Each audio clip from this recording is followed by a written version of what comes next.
The Radio Misfits Podcast Network. Qui sont ces gens et pourquoi suis-je là? Les winemakers. Danielle, pop that puppy. Oh shit, I'm scared. She doesn't look like she's very confident. Nicely done. It's a little bit louder than a Nun's fart. nun's fart, but that's okay. We'll take it. Welcome to the Winemakers, everyone. Danielle's popping bubbles. Hot as hell in Sonoma. Yeah. Only for a couple days though. Yeah, where it's already 80 something degrees outside. It's 11 o'clock in the morning. It might get up to 100 in some parts. So we are inside enjoying the air conditioning That we turned off so that nobody For you guys. complains about it in the comments section. I For said, you listeners. hit the fans, Nola. That's a reference for all you out there that watch If you, Hustle Club. I was going to say, if you got the reference, please email Yeah. Brian at. whatever. And we have Justin Ennis on the show today, who is the winemaker out at Freestone, which until May 1st, I mean, just recently, was only available. The Pinot Noir and Chardonnay was only available. I think it was just allocated. Was it just Joseph Phelps wine club members or something? Yep, that's right. Club members, the Phelps Preferred Club. We had one wine in distribution. It was like our Sonoma Coast blend, what we refer to as the Freestone blend. Right. That Pinot was out in the wild. But this May was the first time that we released the single vineyards into national distribution. Yeah. So look out there.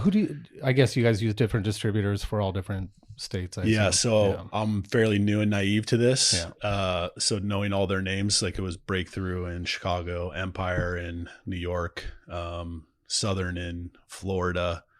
I did a regional meeting, some brand presentations, things like that. Well, all the names keep changing of those companies, so it's hard to keep track. To your point, because it was primarily direct to consumer sold, I didn't do a lot of market work. So this was a new experience for me.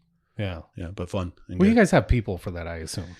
We Phelps, prior to the acquisition from Moet Hennessy, they had their own kind of in-place sales team that handled a lot of the regions and things like that. Yeah. Mm-hmm. Yeah. Back in 22, Phelps was sold. Correct. Yeah. Yep. But they didn't change anything out at Freestone. No, I joke that they didn't buy Phelps for Freestone. They bought Phelps because of a insignia in the Napa aspect of what Joseph Phelps is, obviously. Right. Yeah. So I'll tell you like a little brief history that I know of Joseph Phelps, just because I was lucky enough to. I just showed you the bottles. Anyone that's listened to the show knows that my uncle, or if you've heard this story before, how about I apologize? Stop me if you've heard the story before. My uncle is a pest guy. Like he goes in and sprays for rodents and bugs or whatever. And so he had this client where the wife's husband died. And so he went in there one day and she's like, hey, I have all these wines in the basement. Like if you want them, you can have them. And so there was a bunch of fun, weird shit in there. Cool. And there happened to be a 74 and 75 Phelps Syrah. So then I got curious about it and dug into it a little bit, and then kind of realized the history of him sitting down at a dinner with the vice president of Wells Fargo in San Francisco, and that guy poured a Cote Rôtie. Right. And he was like, what the fuck is this? Yeah. Yeah, I mean, Joe was one of if I recall my history correctly, was one of the founders, helped found the Rhone Rangers in the early days. Yeah. Yeah, because they messed around with Mourvedre. Everything under the sun in the early days of Phelps, for sure. Yeah. Yeah. Walter Schug was their first winemaker, right? So German immigrants. So they did a lot of aromatic whites, Gewürztraminer, Riesling, things like that. Yep. And so the 74 was the first time that a Syrah was released as a varietal specific Syrah. And because before that, the fruit was there, but it was all going to Christian Brothers and they were making brandy out of it. Well, I was going to say, how many even could have been labeled as a varietal Syrah before 1974 in California? Well, and I think Joseph Phelps had heard from people, someone in Bordeaux had told him that they were using Syrah in Bordeaux to color their blend. Just secretly blend into the Cabernet. Yeah, fucking love that. It's probably true to some extent. 100%. It's gotta be. It's like the Grenache and Burgundy. There's all sorts of secrets and tools in the toolbox, so to speak. So what are we drinking? The first bottle we just opened is our 2019 Ovation sparkling wine. This is a state sparkling that I make and my team makes. It's a brut style, so it's 80% Chardonnay and 20% Pinot. Oh, got a nice cream. Aged entourage for quite a while. This one was like, I think I looked, was 44 months. So yeah, good times. So you get that. Whose idea was it to get into bubbles? Well, it's we got the idea in 2015, and it was unfortunately the same year that Joe passed away, and the family came to me and said, "Hey, we want to make a celebratory wine for Joe's life, and what better than sparkling wine?" Yeah. So if the family kind of comes and asks you to do something, you do it. Yeah. And so that's how we did this. And Ovation, oddly enough, is a revived label from Phelps past. A lot of Phelps, I think Joseph Phelps members will remember the Ovation Chardonnay. They used to make a Chardonnay called Ovation, right. And so I think it's a great name for a sparkling wine. And I love the tendril on the label and the whole thing. It's a beautiful package. Yeah. And delicious. So most people know Phelps for being Napa. Correct. But at some point, kind of reminds me of the story of Fred Klein when Fred, like back in the mid 80s, late 80s, bought property in Petaluma Gap, the other side of Sonoma Mountain. And everyone said, "What are you doing?" And he said, "I'm going to plant grapes." And they said, "You'll never grow grapes over there. It's way too cold."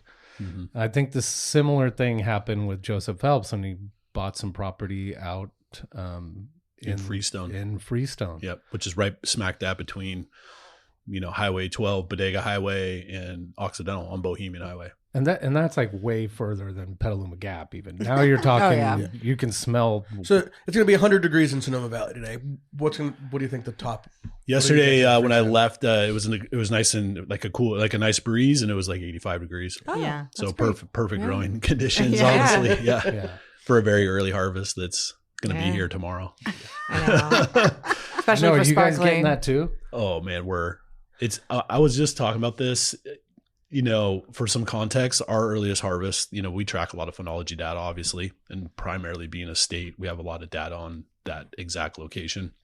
Our earliest harvest was 2015, which, if you remember, extreme drought year, tiny crops, very like crazy early. We started for still wine production August 15th, and our phenology is tracking for us to start August 14th this year. God. And I'm like, but it's not a drought year. We've had lots of good moisture. We've had quite a bit of rain in April and May, which caused a significant shatter. It's going to be a light yield out there for sure. But that early March heat wave just woke everything up so fast. Yeah. So fast.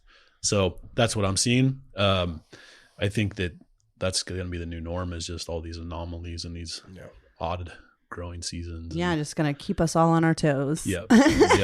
I mean, I do love that though. Like, I love how different just even 18 and 19 are from each other. Yeah. And like, or 21 and 22. To 24. Oh, yeah. Well, yeah. To 25. To 25. Yeah. Like, right. Yeah. Tending to veer towards Can't take anything for granted these days. No. All the odds. So how close are you guys to the beach? I like to say at Quarter Moon, which is our furthest west vineyard, it's about 7 miles as the crow flies to Bodega Bay. And then Pastoral is like about, the two vineyards are separated by about a mile. So it's about 8 miles. Yeah. And what year were grapes first planted out there? Yeah. So the story goes, Joe, kind of back up a little bit, back to Syrah in 74. Phelps also made a Pinot Noir. They made a Pinot Noir off of Spring Mountain. It's called the Heinemann Mountain Vineyard. So back to the point of, Joe dabbled in all these different varietals and wines and was just generally curious about wines of the world and all that. And so he loved making Chard as well. And I think the primary drive, from what I recall, was wanting to grow more Chardonnay and wanting to do cool coastal Chardonnay. He really loved Dumal Chardonnay. And so I think he had a lot of exposure to some of those Sonoma Coast sites from Dumal. And so he went out that direction looking. And originally, they wanted to buy the Hallberg Ranch. So where Emerita sits on 116, that's kind of what they had, kind of their sights on.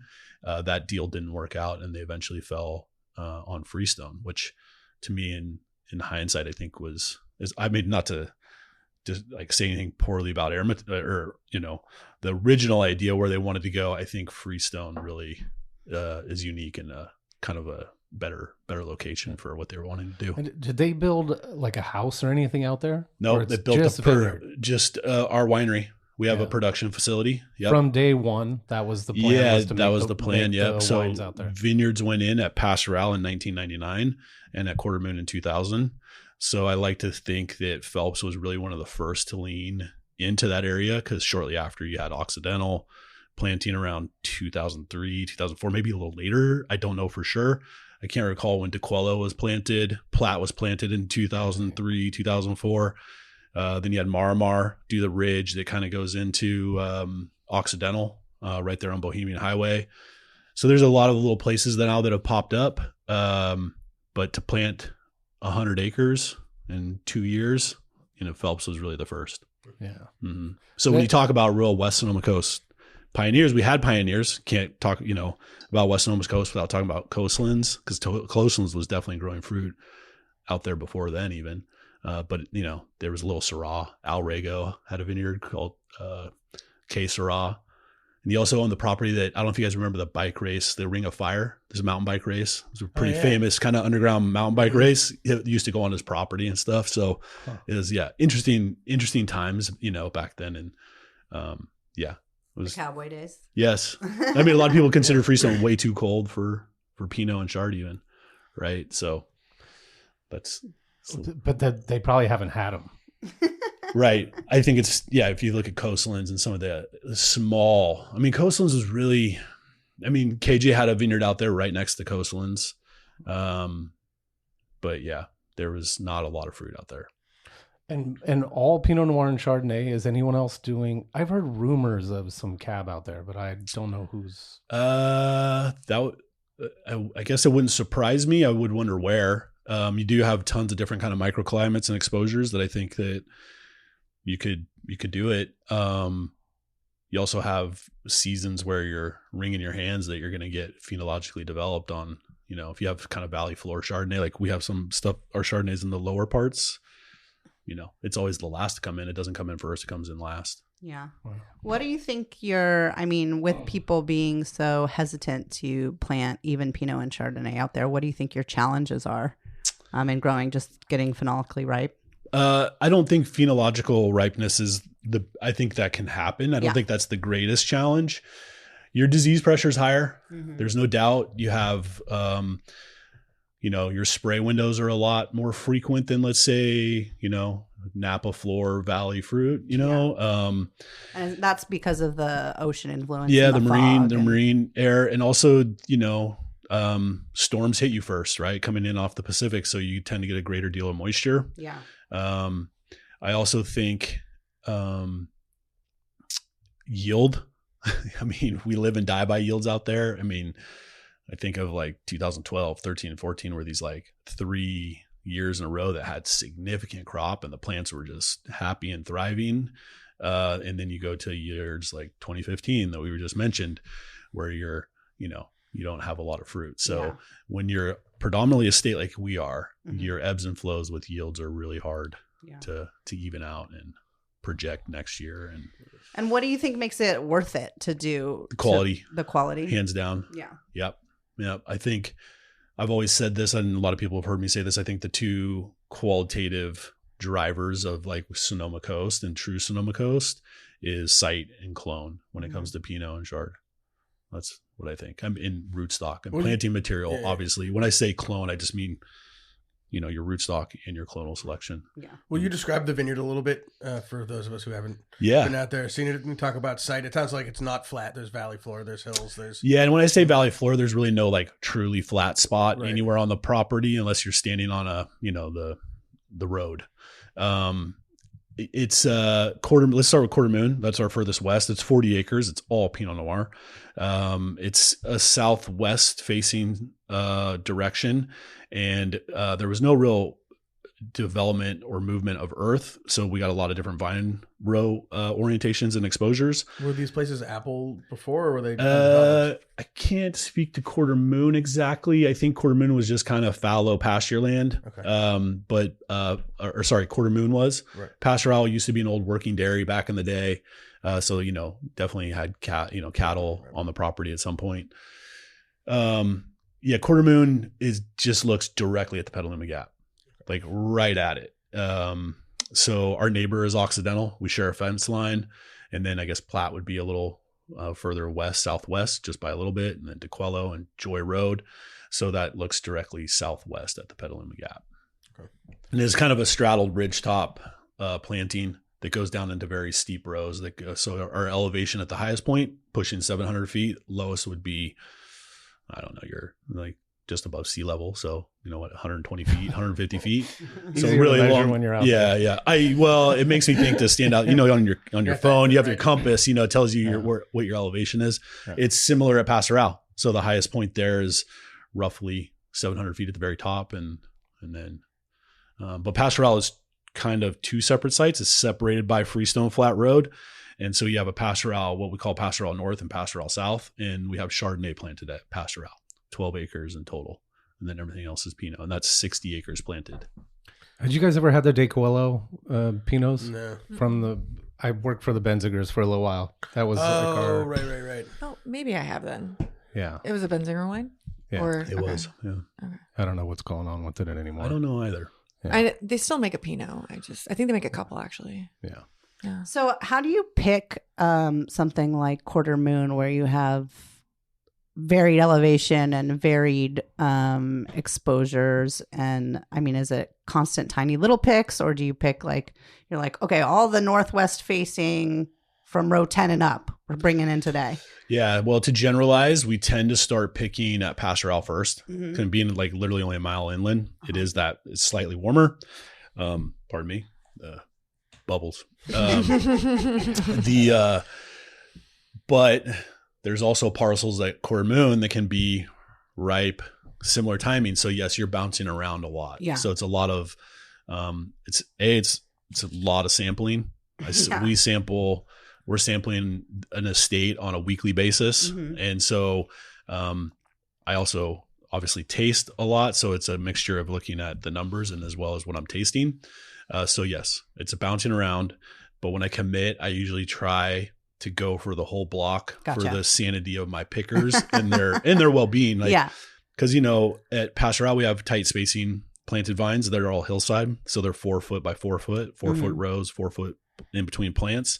And so I smoke them right out of the gate when we pick that, right? It's a 7 acre plot and they got to carry the lugs out to the avenue to dump them. Yeah. And it's very steep. Yeah. So I got to be respectful of them and so it's just, it's the right compromise. Yeah. But I commit to let's get that whole block. Yeah. Nice. Can we pour the Chard and then have you kind of tell us how you got into wine? Like, how'd you come to be the winemaker of Freestone? All right. Well, the Chardonnay is our 24. We'll start with. What do you want to do? You want to do the old one first, or the young one? What do you think? I want to try the old one first. Okay.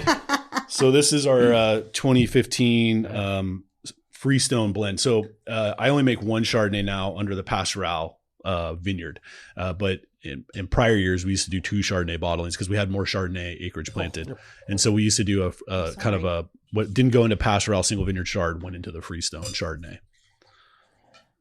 And I brought this because I just it's important to me that I think Chardonnay is a misunderstood wine in California. There's a lot of different stylistic influences, right? We were just talking about which that. Is good. I think it's good, but I think this is the Chardonnay that I think represents California the best. Good acidity, still fruit forward. I still ferment in oak. I use large format pungens. 100%. I use 1 Cooper, so I use Dame, all the medium toast barrels, 500 liter pungens. I don't do that anywhere near anything like that with the Pinots. And I like really reductive Chardonnay. Yeah. I think you can go too far. I've fantasized what would an oval do, kind of thing, like ferment a bunch of Chardonnay in an oval. But, when you're estate and back to the low yields, you don't really want to risk too much and go too far and mess something up. But, I like that kind of Chardonnay. No stirring. I like a lot of lees in the barrels, but, I don't take everything. I definitely rack before I go to barrel. Uh-huh. The Chardonnay is the only wine I inoculate. The Pinots are all natural ferments. For the most part, Chardonnay is natural ML. To say I haven't inoculated in the past, I have, only when I'm getting nervous about cellar timing and release deadlines and things like that, unfortunately Got the bottom at the size we're at, you kind of have to consider, and so, yes, I think that Chardonnay, I wish the world would drink more West Sonoma Coast Chardonnay. I know. 11-year-old West Coast Sonoma.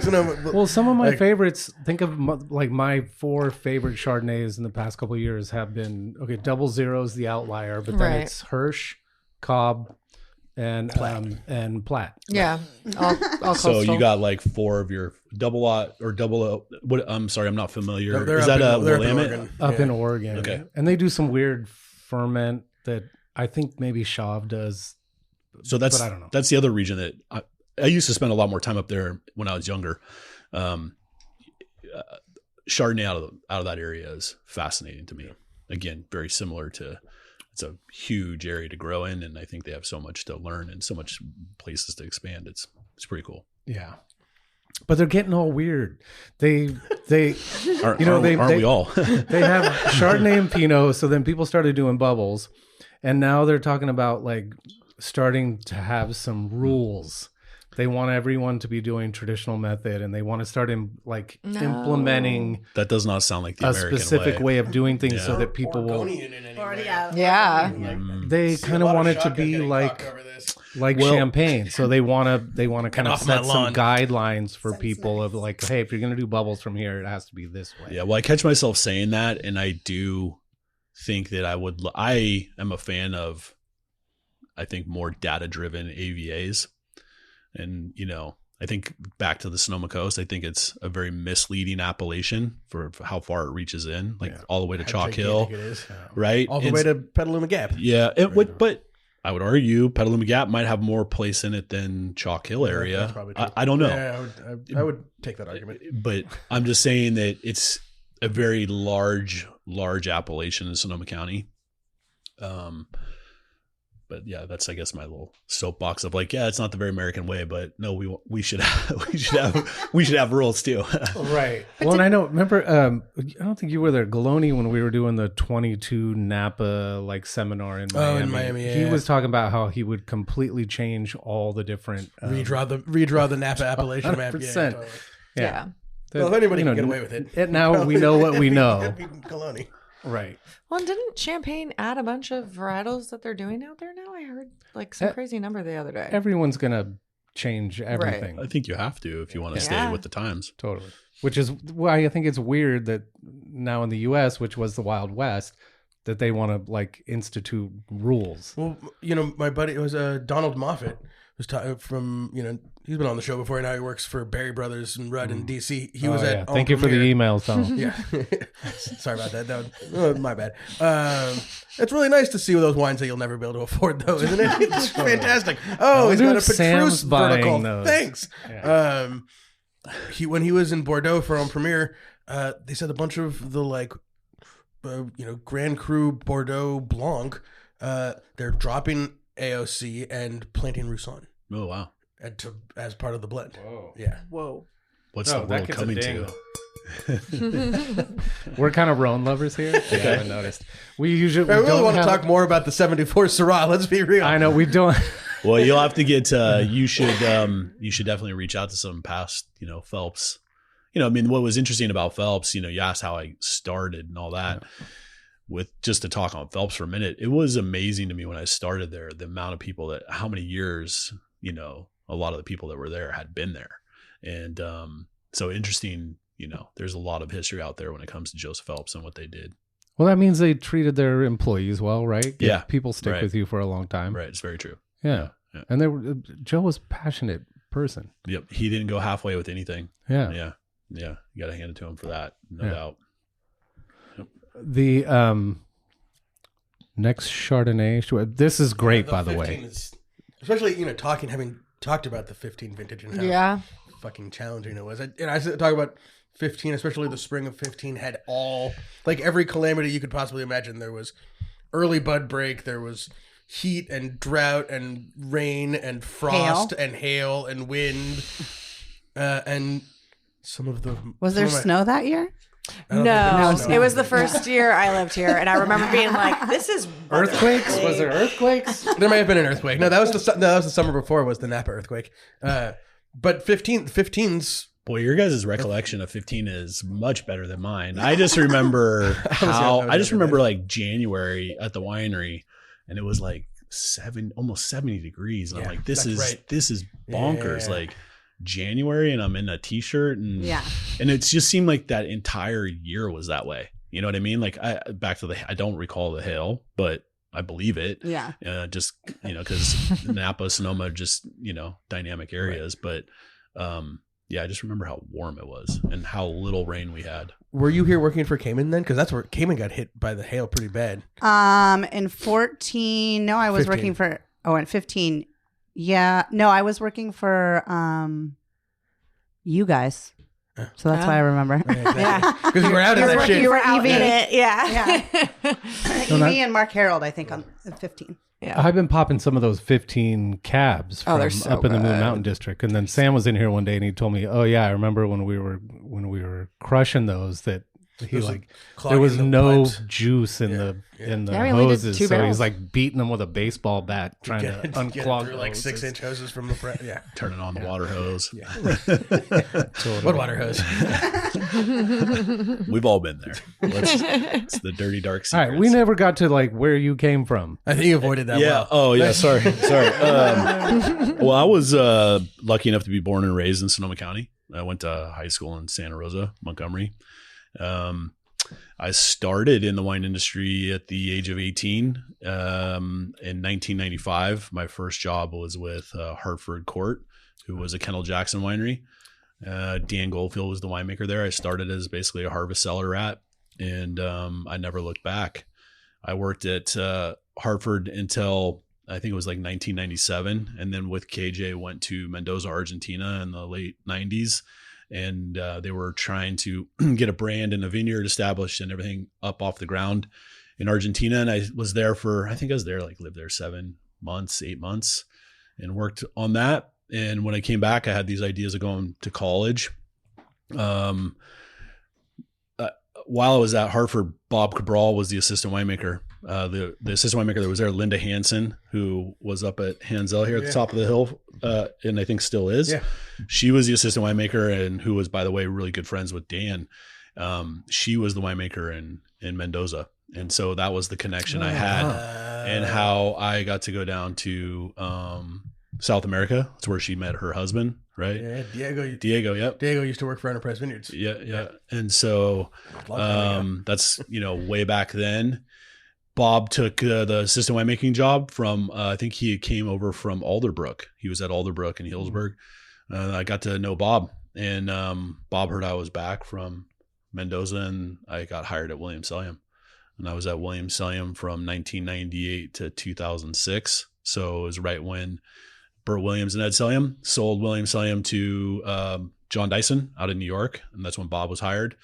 And, at that time, Williams Sellium was like 4,000 cases, but 5,000 maybe max. We were making Hirsch, Coastlands, Rocchioli, Allen, Precious Mountain, Weir, Farrington. You name the big Pinot vineyards in Sonoma, Mendo, and even Central Coast. Well, I was going to say, what an education and place, because that's the whole thing at Williams Sellium. If our listeners aren't familiar, is that they ferment everything the same way with the same yeast, right? And so that all you're getting is the difference in where it was grown. And I think you list the name of that list of vineyards. It's those, we know those names because of Williams Sellium. Yeah. Yep. Yeah. It's true. Anything, Yeah. I like to say, and this is my Sonoma County pride coming in. Williams Sellium was cult winery before cult wineries were a thing. Yeah. Like legitimately, Totally. everyone's like, Screaming Eagle, this, that, and no shade on them whatsoever. But if you really want to talk Pinot land and really those first heavy, successfully DTC driven businesses, Williams Sellium was it 100%. For sure. Yeah, one of Bob's favorite stories is how sometimes he would come in the morning and they would have a voice message on the answering machine, because this is back in the days, and it would be like a wife or a husband would say, Hey, just want to let you guys know we are going through a divorce, and I just want to make sure that you know that I get the allocation. That is true. He loved that. That is true. Yeah. And you have to realize Williams-Sonoma then, and I don't know how much it is today, but if you were a restaurateur or a bottle shop, you had an allocation just like you or I did, and you paid the same exact price. And there was no discounting. The wine's released twice a year. You had single vineyard release and you had your appellation release. And you came and you picked up your wine, and there was a release, weekend, and that was it. And it was, lots of influx of cash in those two, releases. And, wow. Yeah. I saw you doing the same thing. I'm drinking this wine, and I'm an acid freak, and normally acid is like on the sides. This one like wraps around the front. Yeah. So this wine, did I mention it? The 2024 Passerelle Chard. So this is our current release. That I'm still on the 15. Yeah. Oh, sorry. That's right. We'll catch you up, Sam. That's right. I didn't really want to get rid of the 15. Yeah, I know. I think it's over there somewhere. It's not it right there? It's right in front of me. That's it. Yeah. So, and then, at Williams-Sonoma, it was pretty clear to me I wasn't going to get out of the cellar. That said, I had a very close working relationship with Bob. I never would say Bob hindered my growth. I think, I like to think I was Bob's right hand man. We had such a long relationship. He had a huge degree of trust in me. But I was just wanting to do something different. He let me take a sabbatical. I went to New Zealand. I worked for Villa Maria in New Zealand in Marlborough. And so I was hired for the Pinot side of it, which, is the Pinot. We had the Pinot corner basically in that facility. And so that was good. And I came back and I was just, I got to change up my scenery. And Lisa Jacobson, who used to work for Joel Gott and worked for Phelps for a number of years, told me about the Phelps job. And I was like, that sounds super interesting. I'm like 100% estate. I'm like, but it was for Freestone. It was for Freestone. Yeah. So, then I did a standard, sent my resume and applied and, was hired for cellar master. And then, I progressed through the ranks at Phelps. In 2009, I think I was promoted to assistant winemaker. And then my predecessor, Teresa Heredia, was the first winemaker. She left in 12. In spring of 2012, and that's basically when I took over from there. How do you like living out there? I love it out there. Yeah. I'm a Sonoma County guy. Yeah. James Suckling, I think, was it the estate vineyard? He picked 6 Grand Cru vineyards in California. Do you remember this? I do vaguely. Yeah. And did he call Quarter Moon or Passerelle? I don't remember which one it was, but it might have been Quarter Moon. But yeah, he's always been a big fan. If you want to talk about, I think and I say that's southern West Sonoma Coast because of the proximity to the Petaluma Gap. Phelps was really, of that size of 100 planted acres, they were kind of the first with that sizable of a venture out there. Yeah, no doubt. Are you making the bubbles out there? Yeah, it's all estate. Yep. So no, but you're actually producing. Yep. Yeah. Oh. Yeah. They don't leave to call it estate. It can't leave the property. So, we bring everything in. So it's, love-hate relationship because of just the logistics of sparkling wine. I did get the chance to hire a consultant. I used Keith Hawk in the early days. Keith was the winemaker at Schramsberg for many years, and he helped kind of with helping guide me. Got to go to France, on a work trip, and we visited Champagne and asked a bunch of questions and things like that. I joke it's a lot easier to be a sparkling house making some still wine than it is a still wine producer making, because it's such specialized equipment. Right. And at the side, initially they're like, let's just do a couple hundred cases. And I was like, it'll be the same work if we do 200 cases or if we do 1,000 cases or 15. I was like, we should just, if we're going to do it, let's do it. And so all estate, we do all the riddling. I have a gyro palette, riddle, disgorge on site. All that kind of good stuff. Yeah. It's delicious. Yeah. Yeah, I know. Thank you. I had no idea how to make sparkling wine up until in 2015. And so I'm pretty happy with how it turns out. I'm trying to be extremely humble by it because I think there's a lot of phenomenal sparkling wines out there. But I'm just glad it can be drank, and it doesn't turn anybody off. No, it's far surpassed drinkable. It's very delicious. But I mean, it does help that we have good plant material. Yeah. You know, I mean, everyone's like, wow, why don't you make rosé and this? I'm like, do you know how much it costs to farm out there? Like, what would we have to sell that rosé at, really? You know, because like, I think one thing to touch on for Phelps, we employ our own vineyard staff. So we have at any time 12 to 15 full-time vineyard staff members, overwhelmingly Latino, obviously, and who are there on a daily basis taking care of our vineyards. I couldn't do what I do without that support.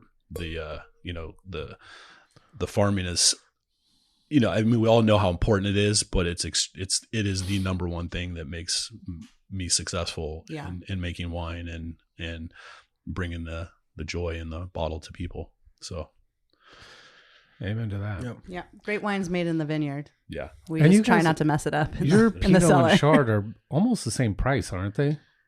Yeah, I knew you were going to ask me prices. I looked this up on the way here. Okay. I think they're around 120, 130. Yes. I mean, it's in that area. Yes. Yeah, I think the single vineyards are 125. I think the Pastoral Chard's 120. The sparkling, I think, just went up a little bit in price, is like 145.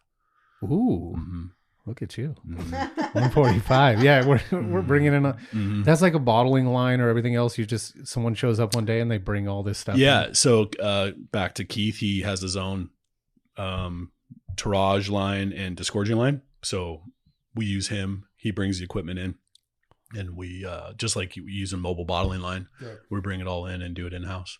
Actually sounds like fun. When Yeah, you get to do something a little It different. really, you know, back to what I said, the logistics, you got to kind of be on it. And then the nice thing about sparkling is you don't really have to riddle and disgorge until you're ready to start selling the next one. You know, I mean, you might want to be ahead on your riddling, but you don't have to disgorge it until you're ready to go into your next vintage. So depending on the ebbs and flows of how fast it goes out the door or how slow it may not, you can, you know, that's how sometimes you get longer tirage, whether you want it or not.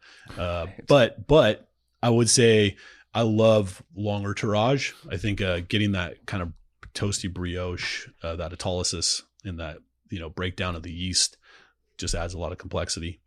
And I like kind of, I think, for lack of a better word, like Venice sparkling wine. So I don't like my bubbles extremely aggressive. I want it more wine-like than I do carbonated, if it makes sense.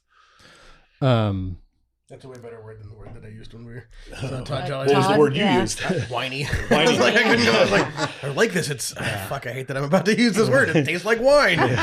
And do you sit on some of that stuff? Some of the bubbles? Do you just sit on, you know, have some sit in the cellar? So I disgorge all the large formats later. Because, you know, twice the volume, I feel that they're not necessarily going to be as developed, so they're always released later. So kind of.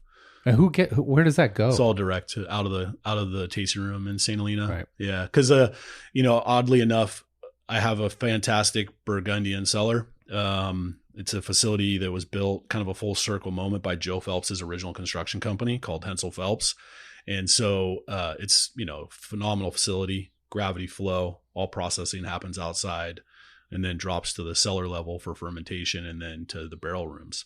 I have literally a tank for every grape. So a very Burgundian aspect, which I think is hugely important when you're making Pinot Noir. You got to have the space to bring everything in all at once. Yeah. I've had 2-week harvest windows on 100 acres, right? So that means you're really going hard for 2 weeks straight, and you have to fill that cellar all the way up. And the minute you run out of that space, anything that's left in the field is going to suffer, whether it's getting overripe, dehydrated, whatever it might be. So, and I think that if you look at really the pick dates of Russian River to Sonoma Coast, the Central Coast, like it's not a very big window. Yeah. And so Pinot inherently just ripens very fast at harvest when it's ready to go. And so thanks to Phelps and having those tools, I kind of lost where I was going with the point here. No, that you're a lucky guy. Yeah. The Burgundian cellar. Yeah, the Burgundian cellar. I think it just is, you know, it makes us successful. But I know what Aurora was. It was the tasting room. So part of original construction, the county wouldn't let us host hospitality. So we don't have a tasting room there. We used to many years ago, but it just never really saw the traffic. Before there was rules. No, it couldn't be at the winery. It had to be a separate location. Huh. And it just never really saw the traffic and the foot traffic that. Don't you think it'll get there though with all the people making? I keep telling myself that. I mean, I've been there 20 years and it still feels the same. I know we still think Syrah is going to be the next big thing too. Well, you never know. I mean, I'm like, we saw it at Syrah every year. We could talk more about Burgundian cellar and the difference between that and say a traditional Cabernet cellar as we pour Pinot.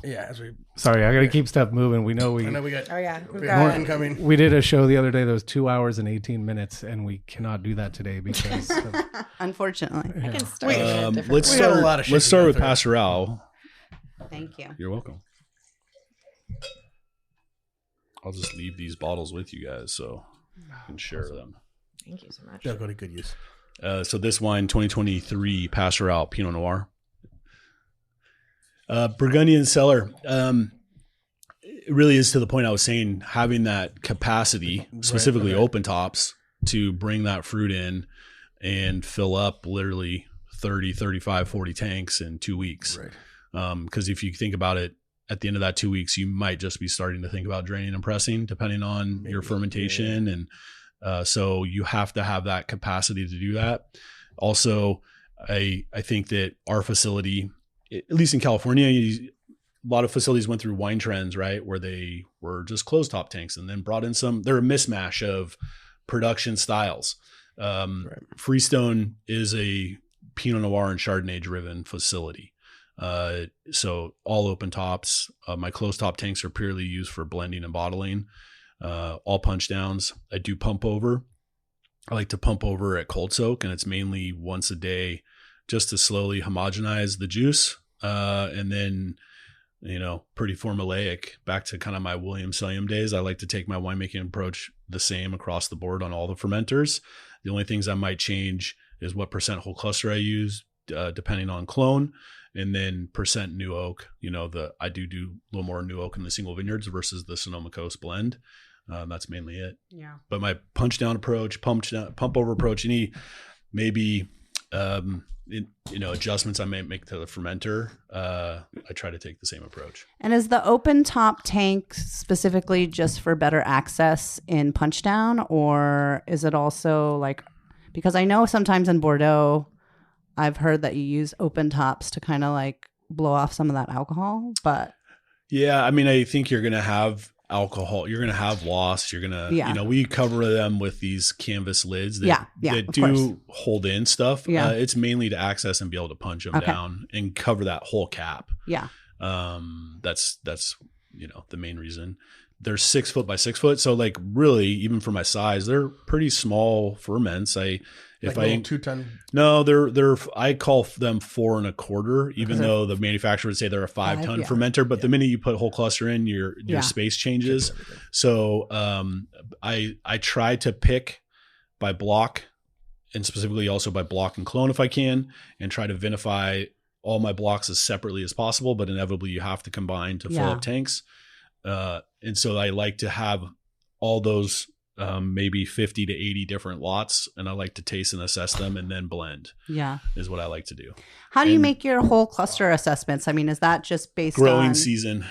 It's growing season. Yeah, what I'm seeing in the vineyard, definitely want to see 23. I hardly use any whole cluster. Yeah, coldest harvest on record for us. The peduncles are green. So. Yes, yeah. So stems get ripe. I mean, they do, and I also think another sign of stem ripeness that I don't know, maybe other people talk about. I haven't heard a lot of wine podcasts, even though I should listen to more.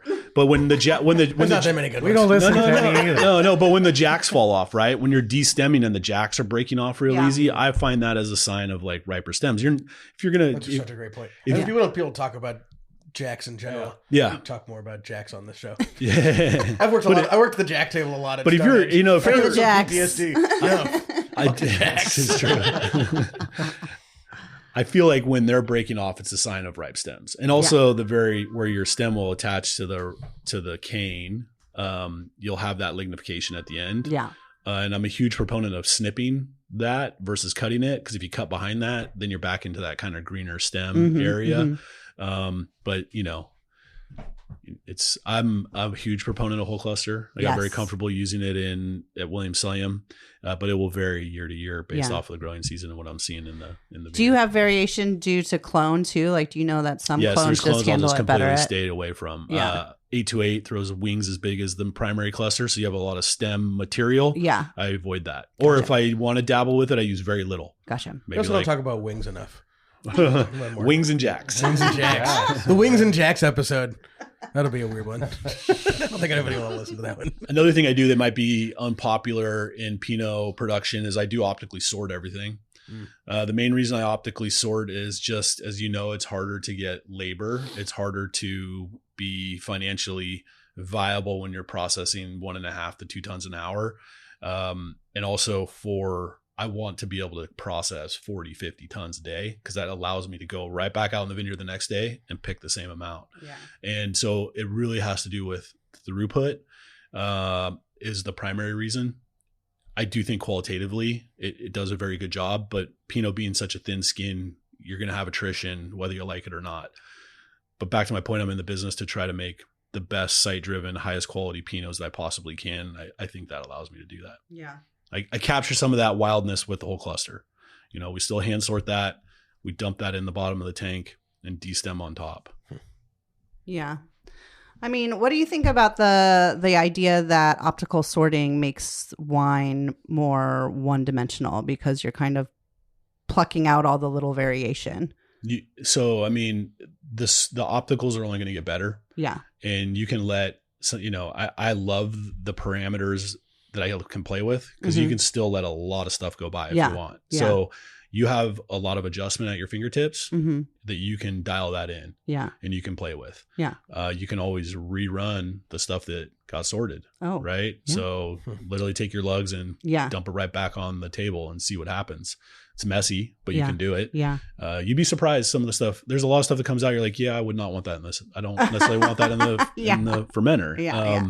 But it's a balance. Yeah. It's a balance. And you're adjusting those dials based on, block, vintage. I think it's every 15 minutes you adjust the dials. Well, you would think, but I look at the season itself. Right. Like if I'm coming in, I'm looking at those bins and they're super clean. I'm just going to let why even mess? Let it go by. Like they pick super clean, just let that all go by. And so, but it does give you the option to adjust every 15 minutes if you want to do that. Yeah. Would you ever use an optical sorter on Zin? I would use an optical. I would try it. I would try it. There'd be smoke coming out of the robot's ears, man. There'd be no juice. Over it. Right. There'd be like a third of it. Tell us about this. Get the fuck out of here. Yeah. Tell so us the Passerelle, it's a mix of at the ranch we have every clone under the rainbow. I think initially Phelps took every clone out there and threw it against the wall to see what would stick. Yeah. I think from talking Sonoma Coast, everyone mentions Calera. Hands down, Calera, my favorite clone, followed by 777. I love Swan. Swan shatters very easy, but in a really great set in growing season, Swan is a phenomenal clone. So not this year. Not this year. Yeah. And so this is a kind of a mix of clones, but primarily Calera and 777. The next wine we'll have will be the Quarter Moon, also very similar clonally. And what you'll see in the differences in those two wines is the site. This fruit is just beautiful. The very way good. the acid holds on all this is like. So a lot of high natural acid in 2023, which was great, right? Yeah. Really natural winemaking year, which I loved. Also, but a lot of hand wringing. I definitely had my emotional moment at the top when I'm standing in the rain in September. We got measurable rain in September, and I'm like, is this going to come across the finish line? That was a vintage of patience. Yeah. You had to be extremely patient. Nuts. Yeah. And then when it was ready, you had to go fast. I remember we had crazy hours that year with the crew. I don't remember. 23. 23 was a crazy. It was just super late. I remember I had my parents come out because my two kids were 23. I just had my daughter. Here's Quarter Moon. And so I had my parents come out, and I was like, oh yeah, last 2 weeks of September. And they were just like, what are we doing here? We hadn't even picked a grape. Yeah. I was looking at Quarter Moon, this bottle here. We didn't pick the first fruit that went into this bottle here was October 10th. So it was out of the gate aromatically totally different than the other vineyard. When are you picking for sparkling? It depends on the season. Usually August 15th. Yeah. I was gonna say end of August. Usually end of August. Yeah. So like this year, maybe even now. Yeah. So August 14th. Well, in full transparency, we are taking a little break on the sparkling production. It's not going away overnight. We have vintages that we still needed to riddle and disgorge, and will take us some time to get through, which I'm okay with. I want to be focused, and I think Pinot Noir and Chardonnay should be our focus. Yeah. All right. So what are we drinking? Is this the same vintage? Yes, 2023 Quarter Moon Pinot Noir. So this is our furthest west vineyard, 40 acres of Pinot. Again, very similar clones at Quarter Moon as there is at Pastoral. So a lot of the Burgundian Dijon clones, 667, 777, So different. 828. A mile away. Yeah. Similar soils in these two sites? Yes. I would say Quarter Moon's got a little different kind of stuff going on. But to generalize, primarily Gold Ridge series soil. So uplifted seabed, eroded sandstone, well draining, low nutrient. Yeah, real golden in color when your gophers come through and kick up mountains of those little insights that give us into what's underneath the ground. Yeah.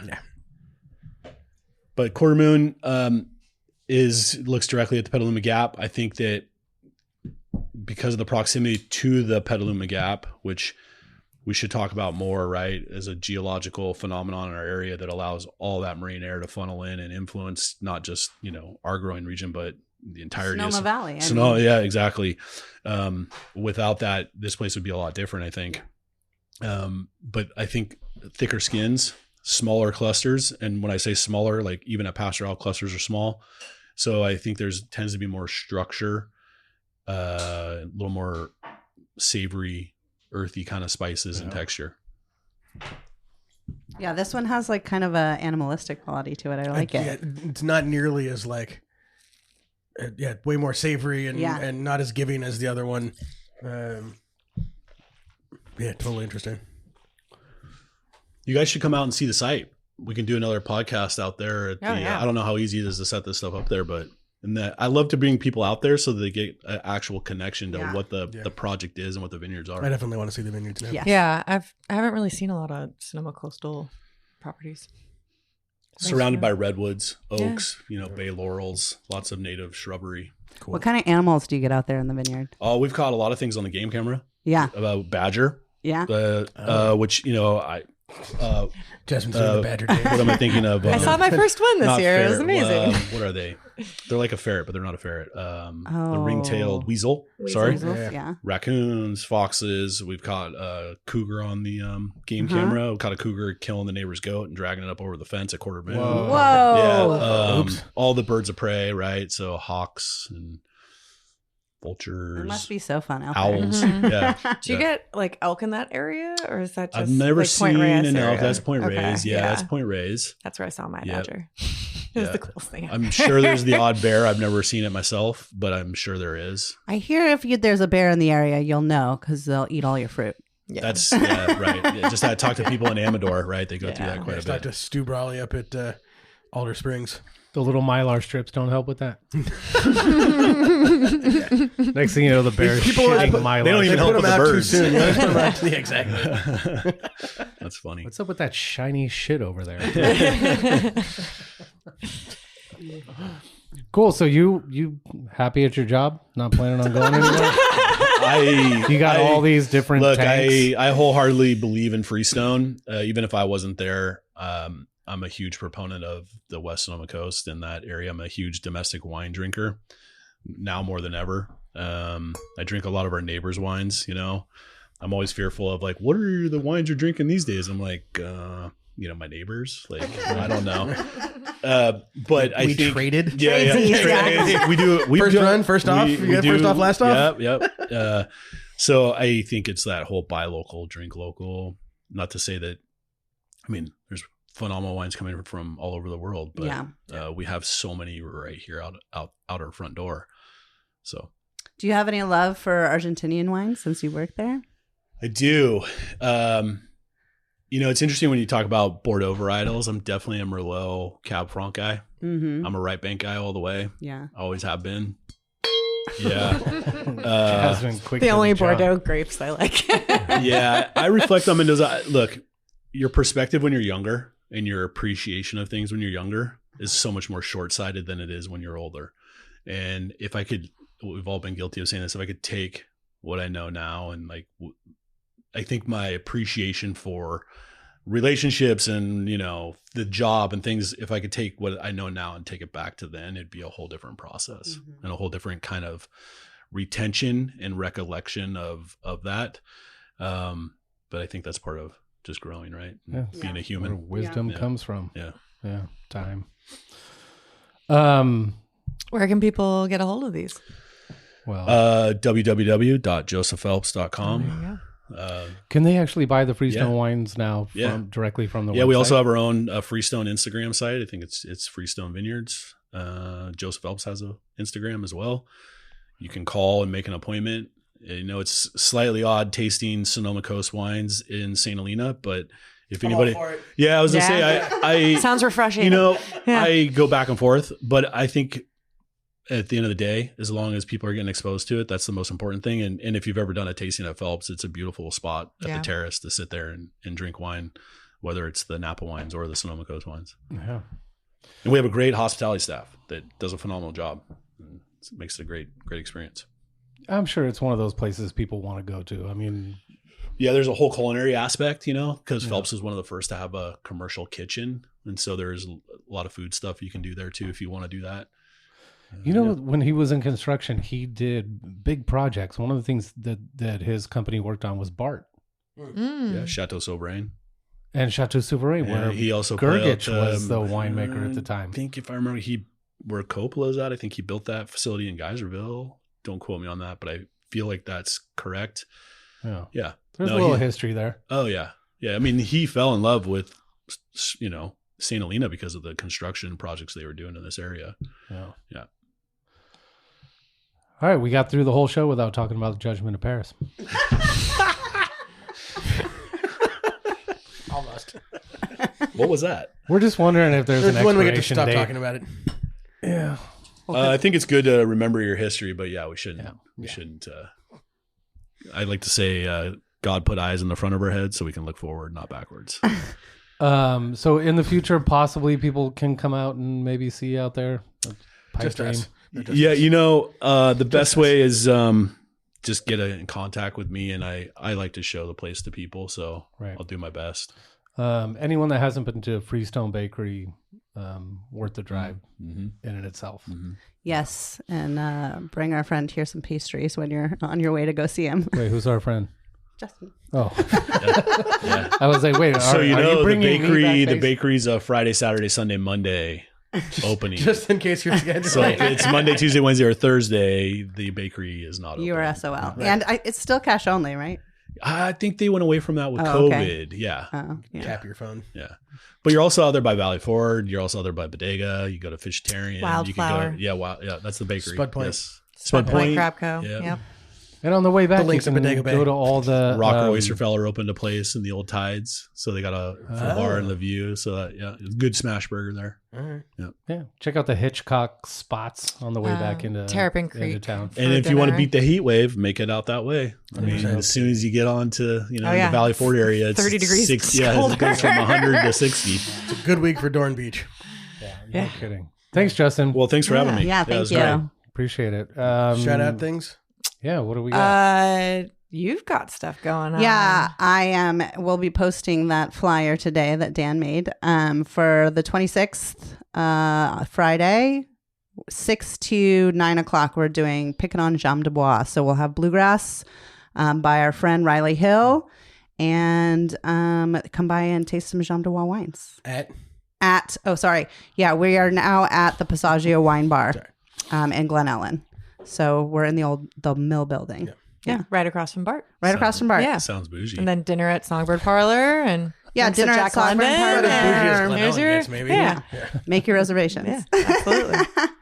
Stanley Mouse Party coming August 9th. August 9th. We're not promoting Red, white, and rosé. It's fucking sold out. By the time the show comes out, we're sold out. It's getting dangerous Is levels. Stanley Mouse going to be bringing art? And art stuff? So Cool. we Stanley- take everything out and Yeah, Stanley did our label.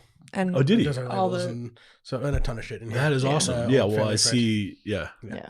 So he take everything down. He brings in a whole new batch of everything. and Sweet. signs and doodles. Sits here and paints and doodles and in his mouse-like way talks to no one. So will he do like a little drawing or a commission for you if you're here? Does he do that kind of stuff? Depends on how big your pockets are. Exactly. If you're offering to pay him, he'll do anything. Do about anything. Yeah. Okay, got it. And Where's Wes is going to be playing the kids. The kids that played a couple of years ago that everyone has been asking for us to bring them back. So we brought them. Yeah.